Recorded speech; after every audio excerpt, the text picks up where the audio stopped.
Buckingham Palace has confirmed Queen Elizabeth, Britain's longest reigning monarch and the nation's figurehead for 7 decades, has died aged 96. The statement said the Queen died peacefully at Balmoral this afternoon. The King and the Queen consort will remain at Balmoral this evening and will return to London tomorrow.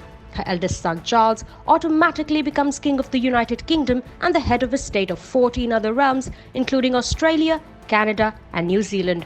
Her family had rushed to be by her side at her Scottish home, Balmoral Castle, after doctors expressed concern about her health.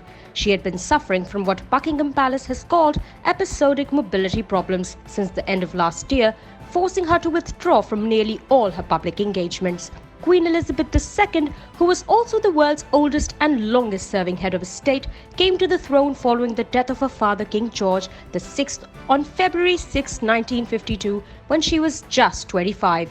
She was crowned in June the following year. The Islamabad High Court has decided to indict PTI chairman and former Prime Minister Imran Khan in contempt of court proceedings against him for passing controversial remarks against Additional District and Sessions Judge Zeba Chaudhry, calling his response unsatisfactory. The court order said that charges against the former Prime Minister will be framed on September 22nd at 2:30 p.m. Immediately after the verdict was announced, in an informal conversation with reporters outside the courtroom, Imran said he wanted to speak during the proceedings but was not allowed to do so. The IHC had initiated contempt proceedings against Imran over his diatribe against Additional District and Sessions Judge Zeba Chaudhry, who had approved PTI leader Shehbaz Gill's physical remand in a sedition case at a public rally in Islamabad's F9 Park on August 20th. On Wednesday, the former premier had submitted a second reply to the court after the first was termed unsatisfactory.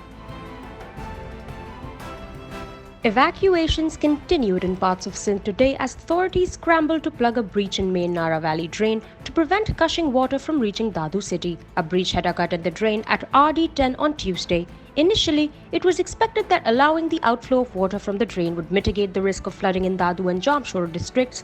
The situation, however, unfolded differently on Thursday morning, as reports from the area revealed that the flow of water towards Dadu city had increased. Meanwhile, Sindh Information Minister Sharjeel Inam Memon told a press conference that the water level in the Indus River near Manchar was at 120-foot reduced level. He said that it was expected that the water level in the river would reduce by 8 to 9 feet in the next 8 to 10 hours.